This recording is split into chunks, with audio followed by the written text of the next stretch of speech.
Hai, Assalamualaikum, selamat pagi. Apa khabar semua? Okey, selamat pagi. Kita Baik, masih lagi dalam suasana Hari Raya, penghujung-penghujung raya. Okey, hari ini saya dapat bersama-sama dengan anda semua dalam bengkel siri ketiga, minggu ketiga, bertajuk kebebasan hutang dan kejayaan hidup. InsyaAllah, semua kita ni nak bertambah baik, kata apa, nak menyelesaikan segala hutang piutang yang ada dan juga nak berjaya dalam kehidupan dalam apa jua cara yang kita buat. Okay, saya sekali lagi saya ucapkan Assalamualaikum, selamat pagi kepada anda semua. Pertama sekali saya nak mengucapkan setinggi-tinggi terima kasih kepada kumpulan Money Compass bersama-sama dengan Max Capital Management, Yulan Money dan juga Celik Wang yang bersama menganjurkan program yang cukup bagus untuk kita semua. Sesuatu yang kita boleh belajar, ilmu yang kita boleh dapat. Dan juga program ini disupport ataupun disokong oleh Biz Portal, Jabatan Pengajian Tinggi dan juga My Life Association.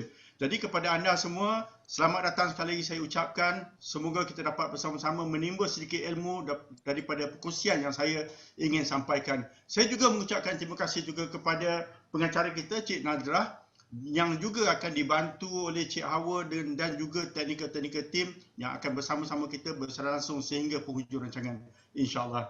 Okey, tajuk pada hari ini seperti yang kita tahu, kebebasan hutang dan kejayaan hidup.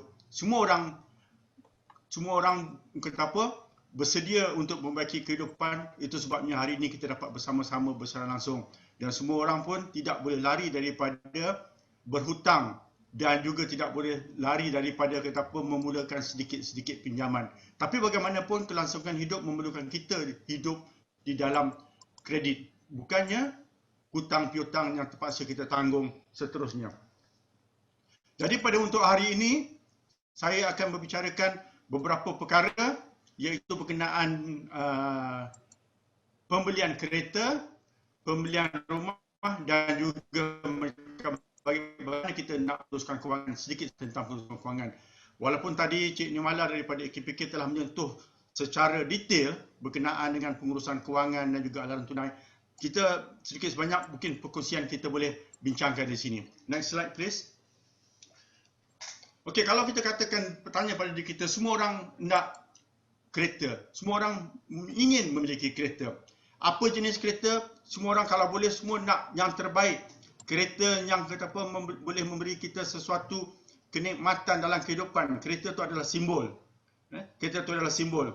Tetapi di dalam pembelian kereta kita kena memikirkan beberapa perkara yang kita kena fokuskan dulu sebelum kita membuat keputusan untuk membeli kereta. Kereta adalah satu pembelian utama dalam kehidupan. Kereta bukan lagi lah katakan sesuatu perkara-perkara mewah yang ingin orang tunjuk, kecuali kalau kita fokus pada kereta mewah. Tetapi kita kena ingat, kereta bukanlah aset. Ia adalah beban kepada kita. Dengan memiliki kereta, kereta akan membantu kita untuk menambah pendapatan. Tujuan kita membeli kereta ialah untuk menambah pendapatan kita dengan mengguna kenderaan untuk kita bergerak. Dia boleh juga mengurangkan kos pengangkutan kita. Seandainya kita seseorang yang memerlu bergerak ke sana ke sini, kita memerlukan satu jenis transportasi yang boleh membawa kita lebih mudah. Tidak perlu kita untuk menyewa kereta, menunggu teksi ataupun memilih untuk Grab car untuk membantu kita. Tapi kita kena fikir juga beberapa perkara yang kita kena fikirkan di dalam pemilihan kereta, iaitu ansuran bulanan dan juga pelbagai kos simpanan, pelbagai kos sampingan yang kita kena fikirkan sebelum kita memula untuk memilih membeli kereta. Di sini kita ada pilihan dalam pembelian kereta. Tak kira lah apa model, kereta tempatan, kereta import ataupun kereta recon. Kita boleh buat pilihan. Faktor yang perlu kita pertimbangkan di dalam sesuatu pembelian kereta, pertama sekali kita tanya pada diri kita, adakah kita mampu? Adakah kita mampu untuk membeli kereta? Bukan setakat membeli kereta, untuk kita menanggung risiko-risiko yang kita akan lalui sepanjang mana kita memiliki kereta tersebut. Kebanyakan orang bila kereta baru tu memang dia cukup jaga, cukup fokus. Ibaratkan kereta tu boleh dikatakan sebagai macam isteri kedua dia. Itu pada permulaan. Jadi kalau kita kita tidak mampu, jangan beli kereta baru. Kalau kita tidak mampu, jangan beli kereta baru. Kita boleh memilih untuk beli kereta terpakai. Mungkin di luar sana, mungkin car dealer mungkin tak bersetuju pada saya, tetapi kita boleh memilih untuk beli kereta terpakai. Membeli kereta baru atau kereta terpakai ada baik buruk dia. Kita lihat di sini ya. Kita lihat di sini perbandingan kebaikan kereta baru dan keburukan kereta baru, dan kita akan sentuh juga perbandingan kereta-kereta terpakai. Pertama, kereta-kereta baru ni banyak pilihan. Kita boleh pilih, kita boleh pergi daripada satu model kepada satu model bergantung kepada kemampuan kita. Kedua, kereta baru ni lebih dipercayai sebab kita yakin kereta yang baru, enjin masih baru, sesuatu semuanya masih baru. Untuk maintenance kereta baru, penyelenggaraan dia rendah. Maintenance dia tak banyak sebab masih lagi dalam warranty. Kereta tu masih lagi dalam kedudukan yang terbaik. Contohnya, kereta-kereta baru ni masih ada warranty. Baru-baru ni ada satu model kereta yang mana dipanggil oleh syarikat untuk mengganti alat atau peralatan yang dianggap telah rosak oleh syarikat tersebut. Itu warranty itu membantu kita. Dari segi kewangan pula, pemilihan kereta baru ni boleh memberi kita ruang untuk meminjam lebih banyak. Tapi kita kena ingat, meminjam lebih banyak maknanya kita menanggung risiko liability lebih tinggi. Dari segi untuk kita meminjam mudah diperolehi sebab bank ataupun syarikat-syarikat kewangan percaya dengan kereta baru ni sebab dia boleh tahu kereta baru dengan kos yang telah ditentukan. Kadar pinjaman lebih rendah dan juga tempoh lebih panjang. Di sini kita boleh buat pemilihan sama ada kita nak kurangkan tempoh ataupun kita nak bayar lebih setiap bulan bergantung kepada kemampuan kita. Tetapi kita lihat juga kereta-kereta yang baru ini bukanlah keburukan, tetapi risiko yang kita kena tanggung ialah harga lebih mahal. Sebab bila setiap pembelian kereta baru, dia telah ada elemen-elemen kos, cukai-cukai yang kita kena bayar, iaitu cukai-cukai import duty ke, excise duty ke, ataupun ada cukai-cukai yang bersangkutan dengan sesuatu yang baru itu kita kena tanggung. Dan juga kita kena ingat, pembelian sebuah kereta, dia bukan sesuatu yang appreciate, bukan sesuatu yang meningkat nilai besok. Bukan sesuatu yang memberi hari ini kita beli murah kita dapat untung. Susut nilai dia terus berubah. Dia depreciate in value.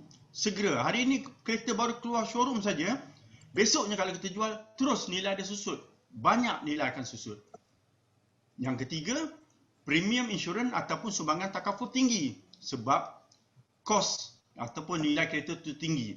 Dan juga kemungkinan pembelian kereta baru kita tidak ada NCB. Dan juga kos pinjaman lebih tinggi. Jadi di sini kita kena lihat adakah kemampuan kita untuk merujuk kepada kereta baru ataupun kereta terpakai. Sekarang kita lihat pula kepada kereta terpakai. Next slide, kepada kereta terpakai. Jadi kalau kita tak mampu untuk beli kereta baru, kereta terpakai pun sesuai untuk kita dalam tempoh sementara. Dalam tempoh di mana dia boleh membantu kita untuk menambahkan pendapatan, meningkatkan kehidupan sebab kereta salah satu sebabnya adalah kegunaan perlu apabila kita berkeluarga. Ini ada satu joke, 3 jenis orang dalam berbagai bangsa, tapi saya nak sebutlah. Satu bangsa ni bila dia membeli kereta, dia akan lihat berapa nilai jualan baliknya. Dia akan lihat berapa nilai jualan balik sebab dia fikirkan beli kereta ni besok dijual berapa harga. Satu lagi jenis, bila dia beli kereta, dia akan tanya berapa ramai boleh isi dalam kereta tu. Ini jenis yang kata apa? Dia fikirkan kereta ni untuk keluarga. Kalau boleh, dia boleh isi paling banyak, paling ramai. Yang ketiga, satu jenis lagi orang ni, dia beli kereta, dia akan melihat berapa jauh kereta ni boleh jalan dengan satu tangki minyak. Jadi, dia memikirkan kereta ni lebih ekonomi. Jadi, ketiga-tiga faktor ini boleh memberi kita perbandingan. Okey, kebaikan dan keburukan sesuatu kereta. Okey, kita lihat pada kereta terpakai. Pertama sekali kereta terpakai yang kita boleh beli ialah harga lebih murah. Jadi lihat di sini ya, dari segi kewangan mungkin kita ringkaskan, margin pinjaman mungkin lebih rendah. Tak semua bank akan memberi pinjaman yang lebih tinggi. Kadang-kadang mungkin tak dapat langsung untuk kereta terpakai. Dan juga interest rate mungkin kurang daripada apa yang kita inginkan. Jadi kita kena bayar lebih. Tapi kita kena hati-hati juga untuk membeli kereta terpakai ni, kita kena buat pemilihan. Sama ada membeli kereta terpakai daripada orang yang kita kenal, itu kawan, beli direct. bukan kita beli daripada used car. Kalau boleh, beli direct daripada kawan, bukan daripada used car. Kerana kalau kita beli direct daripada kawan, banyak kos-kos sampingan kita akan dapat selamatkan daripada kalau kata berbanding kita beli dengan used car. Sebab used car banyak yang dipanggil kos-kos tersembunyi ataupun hidden cost yang kita tak tahu yang kita kena bayar lebih. Jadi kita kalau boleh kita buat pilihan untuk itu. Untuk memilih kereta. Okay. Jadi membeli kereta terpakai apa perlu yang kita fikirkan, yang perlu kita fokus ialah adakah kita sebagai satu keperluan pada waktu itu. Mungkin waktu itu kita single ataupun keluarga yang kecil. Jadi kalau katakan keperluan untuk kenderaan motosikal masih boleh memadai. Kecuali kalau katakan keperluan kita memerlukan kereta, cuba tengok memilih. Kita lihat balik harga jualan semula kereta tersebut. Adakah jualan semula? Sebab apa? Kadang-kadang kita membeli kereta tu untuk jangka masa pendek. Dan kita mungkin memikirkan satu hari kita nak jual balik, nak upgrade kepada kereta yang baru mengikut kesesuaian. Kita pilih package pinjaman bank yang baik. Di mana bank yang boleh bagi baik? Maknanya pinjaman lebih tinggi ataupun jangka masa lebih panjang ataupun kadar interest yang lebih rendah. Jadi itu pilihan-pilihan yang kita boleh pilih. Dan kita kena fikir perbelanjaan tak diduga bila kita memiliki kereta-kereta ataupun membeli kereta. Dan perlindungan insurans pastikan mencukupi. Jangan setakat insurans untuk badan kereta saja. Cermin kereta, banjir. Jadi kita kena fikirkan perkara-perkara itu, kita rujuk kepada pakar-pakar insurans untuk kita memiliki kereta. Okey, jadi sebelum itu kita terus tengok. Anda kata kita nak hari ini kita buat keputusan untuk membeli kereta. Next slide. Membeli kereta, kita nak tahu macam mana cara pengiraan pinjaman sewa beli. Sama ada kereta terpakai ataupun kereta baru. Contoh, harga kereta RM50,000. Harga kereta RM50,000. Dan kita cuma perlukan sediakan bayaran deposit ataupun pendahuluan sebanyak 10%. RM50,000 tolak RM5,000 dan nilai yang perlu kita pinjam dengan syarikat-syarikat pinjaman atau bank ialah RM45,000.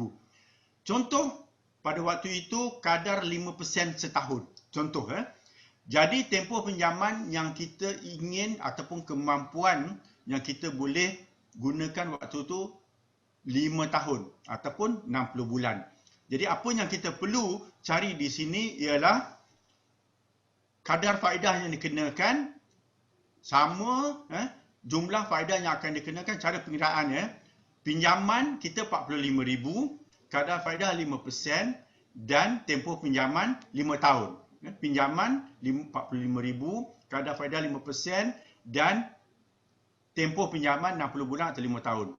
Jadi di sini apa yang kita dapat ialah kadar faedah yang akan dikenakan ialah berdasarkan 5% kali dengan 60 bulan daripada RM45,000 iaitu sebanyak RM11,250. Jadi cara tak sedar, nilai pokok kereta yang kita pinjam hari ini yang kita akan bayar dalam masa tempoh 5 tahun ialah RM45,000. Di mana dalam masa 5 tahun, nilai kereta tu bukan lagi RM45,000. Mungkin rendah daripada apa yang kita jangka. Jadi kita jangan fikirkan kereta ini sebagai satu aset.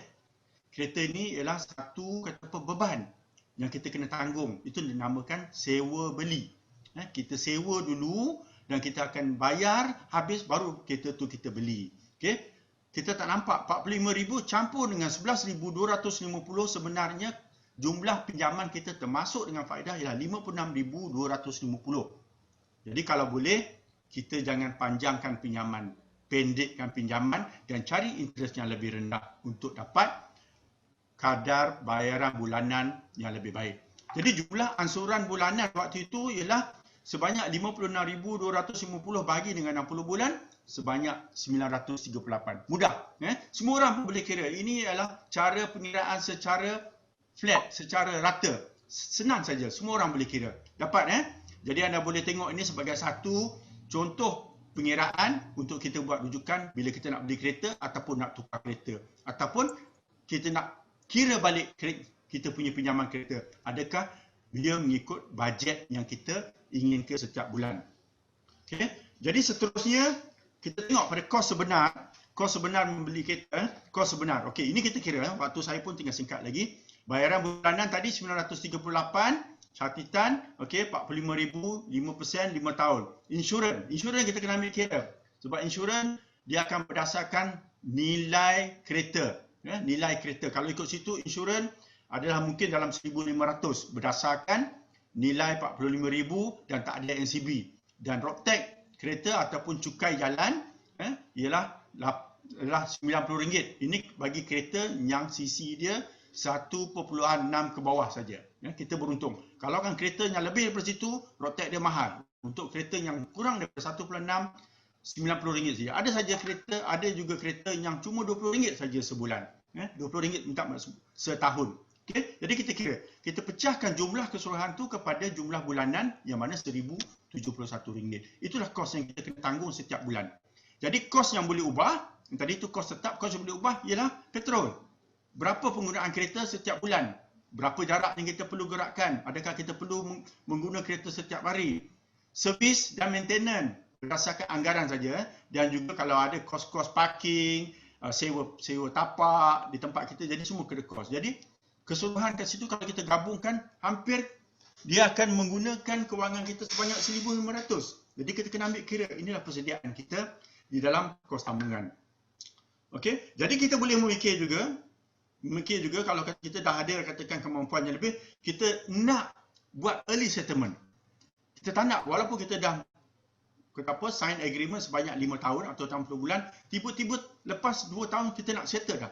Jadi kita boleh rujuk kepada bank, refer kepada bank, saya nak buat settlement. Adakah bank benarkan ataupun ada syarat-syaratnya macam mana settlement. Kita lihat nilai pasaran dan jelaskan perbezaan sebelum kita jual. Itu kalau kita nak jual. Kalau kita nak buat early settlement pun boleh. Kita tak nak menyimpan. Tiba-tiba kita mendapat pendapatan yang lebih ataupun bisnes kita berjaya dan kita tak nak tanggung risiko liability dengan bank. Jadi kita nak buat settlement. Okay? Dan seterusnya kita kena ingat juga bila kita meminjam dengan bank, kita kena pastikan bayaran bulanan kita kena bayar tiap-tiap bulan. Kerana kalau kita gagal untuk membayar untuk 2 bulan berturut-turut, kan, nanti kereta kita kena tarik. Ataupun tiba-tiba berlaku sesuatu tu, jadi bank akan terus merampas kereta kita dan kita terpaksa menanggung risiko untuk membayar kos yang lebih banyak bila kereta kita ditarik. Okay. Seterusnya, kalau katakan kita lihat,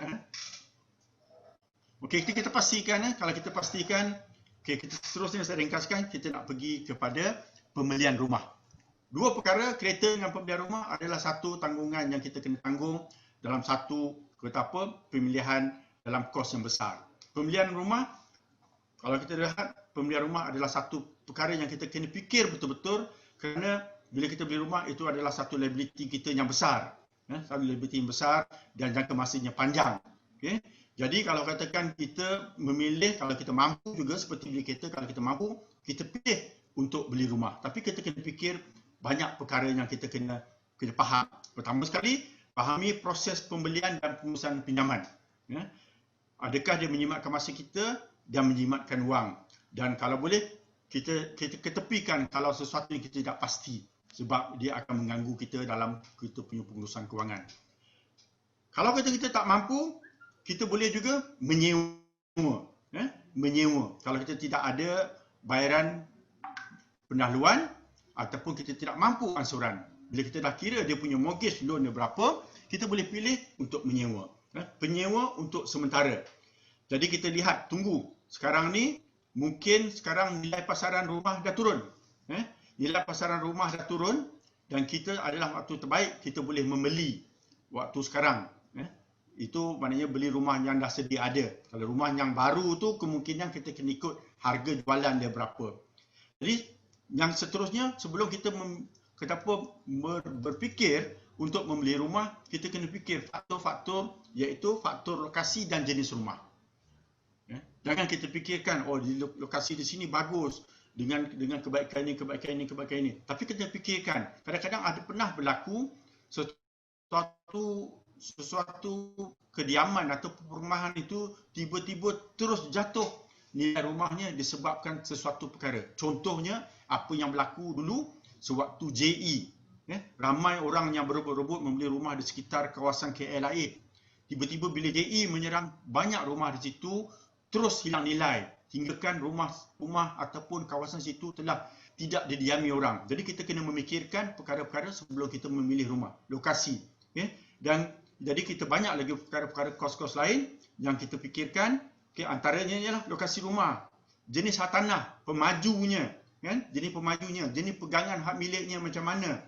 Lepas itu kata apa, surat strata tata dia macam mana. Jadi perkara-perkara ini kita kena fikirkan sebelum kita membuat keputusan untuk memiliki rumah.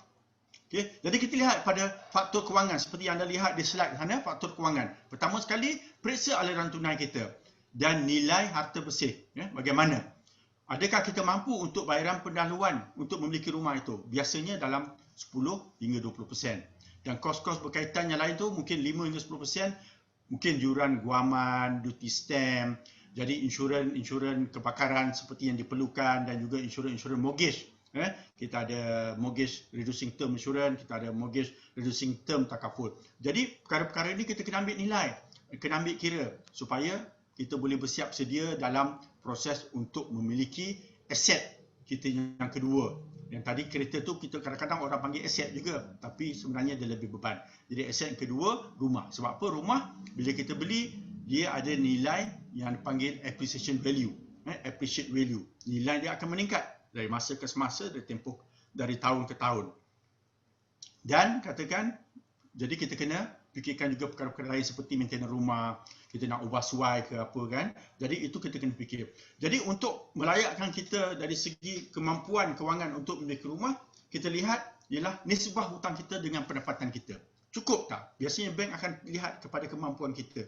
Berapa pendapatan kita dan berapa hutang yang kita telah ada. Ya? Berapa pinjaman dan berapa hutang kita telah ada. Jadi perkara-perkara ini kita kena ambil kira sebelum kita menilai untuk membeli rumah. Okay, jadi saya ringkaskan, waktu saya pun dah singkat. Jadi saya terus kepada slide seterusnya, iaitu mengurus hutang anda. Okay, mengurus hutang anda. Next slide. Di dalam sini, apa yang kita nak lihat ialah, pertama sekali, dalam berfikir untuk berhutang, sama ada kita nak membeli rumah ataupun membeli kereta, kita kena tahu macam mana pengurusan hutang kita. Perkara-perkara ini pun selalu kita sebut. Selalu kita ulang-ulangkan balik, dan juga Cik Mala pun tadi dah sebut juga dengan lebih jelas berkenaan dengan aliran tunai. Jadi pertama sekali yang kita kena lihat ialah pengurusan aliran tunai kita. Macam mana pengurusan aliran tunai kita? Bagi kita dapat mengelakkan bayaran lewat ataupun charge penalti. Bukan bermakna bila kita lewat, kita dapat selamatkan duit kita. Kecuali lah kalau katakan berlaku dalam pandemik ini, iaitu adanya moratorium yang dibenarkan oleh bank negara. Yang itu kita selamat. Tetapi itu adalah penangguhan saja. Bukan bermakna hutang kita telah dijelaskan. Dan kita kena memikirkan macam mana satu masa esok kita nak mengurangkan kos pinjaman kita. Kalau katakan kita hari ini kita dah buat keputusan untuk meminjam, untuk membeli rumah, kalau boleh kita bayar lebih, kita bayar lebih. Untuk mengurangkan kos pinjaman supaya nilai yang kita simpan itu, wang yang kita simpan itu boleh membantu kita bila berlaku sesuatu perkara yang menyebabkan kita kekurangan kewangan untuk membayar bulanan. Dan kita kena mempunyai kedudukan dan rekod kredit yang baik. Yang ini adalah yang seperti kita boleh rujuk di bank negara, iaitu yang dipanggil SIKRIS, rekod simpanan kredit, kredit kontrol kita. Lihat bagaimana kita pergi kredit kontrol supaya kita sebelum kita membuat pinjaman. Jadi kalau boleh juga kita elakkan daripada berlakunya gangguan yang di mana tindakan undang-undang ataupun mahkamah akan kepada kita disebabkan kita tidak mampu untuk meneruskan bayar hutang. Kita kena ingat, pepatah mengatakan harimau mati meninggalkan belang. Manusia mati bukan meninggalkan nama. Manusia mati meninggalkan hutang. Jadi hutang yang kita tinggal tu, kita jangan tinggalkan kepada waris kita. Sepatutnya kita tinggalkan harta kepada waris-waris kita. Jadi untuk itu, jadi kita boleh mengekalkan hubungan keluarga dengan kawan kita yang baik, andai kita meminjam dengan kawan-kawan, daripada kita menyebabkan kita kadang-kadang kita disebabkan hutang kita boleh hilang kawan. Waktu nak berhutang cukup baik. Cukup baik kita datang berjumpa kata apa, tapi bila nak bayar hutang, itulah waktu masalah yang besar. Tiba-tiba kawan kita pula macam berhutang, kita pula berhutang dengan kawan. Okay. Cara untuk mengelakkan hutang berlebihan, cara untuk mengelak hutang berlebihan, apa yang kita boleh fikir kat sini, bertindak mengikut keperluan. Bertindak ikut keperluan. Apa yang kita perlu, kita teruskan. Bukannya mengikut kehendak. Okey, selalu merancang perbelanjaan dengan betul. Bajet seperti telah kita jelaskan. Mengelak pembelian mengikut gerak hati. Bila kita lihat sesuatu yang baru tu kita terasa nak beli, kita beli. Mengadakan sistem penjagaan pembelanjaan. Itu kita boleh manage kan? Manage. Okey. Apa yang menyebabkan hutang berlebihan? Yang ini banyak perkara berlaku. Sekarang ni kita boleh lihat ramai orang yang baru saja graduate, tiba-tiba masuk dalam kancah muflis ataupun bankruptcy. Kenapa? Gaya hidup di luar kemampuan. Antara sebabnya berbelanja berlebihan menggunakan kad kredit. Keadaan tidak terduga, hilang pekerjaan, hilang upaya, penyakit dan bencana alam. Ini adalah antara sebab-sebab mengapa hutang tiba-tiba meningkat. Yang ketiga, tamak. Tamak iaitu terlalu taksub dengan skim-skim cepat kaya, scam ataupun pinjaman melalui skim pinjaman yang tidak berlesen, yang orang panggil alung ini. Jadi antara perkara-perkara ini menyebabkan tiba-tiba hutang berlebihan. Jadi bila dah terjebak dengan pinjaman alung, barulah kita teringat, barulah kita nak mencari tempat-tempat untuk menyelesaikan masalah. Tapi alhamdulillah kita ada AKPK yang boleh membantu kita. AKPK bukan bagi pinjaman, dia membantu kita. Boleh berjumpa dengan Cik Nirmala dengan kawan-kawannya di sana. Okey. Jadi satu lagi antara sebab kalau antara kita tidak membayar hutang, di mana seorang penghutang tu akan diisytihar bankrupt oleh mahkamah, hakim ataupun mahkamah tinggi jika tidak membayar hutang yang mencecah. Kalau ni 30,000, saya tak pasti. 30,000 tapi saya rasa mungkin sekarang dah meningkat. Jadi kita diisytihar muflis. Apabila kita diisytihar muflis, banyak masalahnya. Banyak masalahnya yang akan berlaku. Pertama, kita tak boleh memegang apa-apa jawatan. Kita tak boleh memegang apa jawatan dalam satu syarikat, tak boleh buka company, tak boleh berniaga, tak boleh makan gaji, tak boleh ada bank account, tak boleh pergi luar negara. Walaupun begitu, ada kelonggaran. Kalau kita perlu pergi luar negara, kita kena rujuk dengan jabatan insolvensi, mendapatkan kebenaran, baru dibukakan kita punya kelulusan untuk kita keluar negara. Dan kita tak boleh membuat pinjaman bila kita tidak membayar hutang, bila kita diisytihar bankrupt. Jadi kalau di sini kalau kita lihat pernah dibuatkan satu statistik berkenaan sebab-sebab utama peminjam gagal bayar hutang. Antaranya yang paling tinggi ialah pembelanjaan perubatan terlampau tinggi. Jadi untuk mengelak itu kita kena bersedia dengan medical insurance ataupun insurans perubatan kita yang kita boleh membantu. Yang kedua, perancangan kewangan yang kurang cekap. Anggap mudah saja, tak mengapa. Hari ini kita boleh adjust, besok kita boleh betulkan. Jadi perancangan dia simple ataupun dia tidak merujuk kepada orang-orang yang boleh membantu dia dari segi mengurus perancangan. Ketiga, penggunaan kad kredit yang di luar kawalan. Yang ini yang risiko-risiko yang bahaya. Terlampau mudah menggunakan kad kredit, menganggap kad kredit itu adalah satu kad yang membantu dia. Perniagaan gagal atau kurang berjaya. Jadi di sini kita kena fikir, kalau kita nak memulakan apa-apa perniagaan kita jangan letak modal yang tinggi. Mulakan dengan modal yang kecil supaya kita menguatkan kita punya asas perniagaan itu. Bila kita dah berjaya ataupun mendapat keuntungan yang lebih, tingkatkan perlahan demi perlahan. Dan juga ada yang lain berlaku disebabkan pelaburan dan juga kematian. Jadi perkara-perkara ini sebenarnya yang menyebabkan kenapa orang gagal untuk menyelesaikan hutang. Waktu saya pun tinggal singkat lagi, saya ada berapa minit lagi. Jadi apa yang kita perlu, kita akui diri kita memang bermasalah dan kita cuba perbaiki perbelanjaan kita. Cuba kurangkan perbelanjaan, cuba tingkatkan pendapatan dan kalau boleh dapatkan nasihat-nasihat daripada agensi-agensi yang boleh membantu kita, contohnya AKPK. Secara kebetulan AKPK hari ini bersama-sama dengan kita, penerangannya cukup baik, cukup menarik. Jadi saya rasa sampai di situ saja perkongsian saya pada hari ini. InsyaAllah kita akan berjumpa lagi dalam minggu keempat. Kalau katakan diizinkan saya masih lagi bersama-sama, kita akan berkongsi minggu depan. Saya juga ucapkan terima kasih juga kepada Money Compass, MCM dan juga Yulan Money dan Cilik Wang kerana memberi peluang kepada saya untuk berkongsi bersama dengan tuan-tuan dan puan-puan di sana.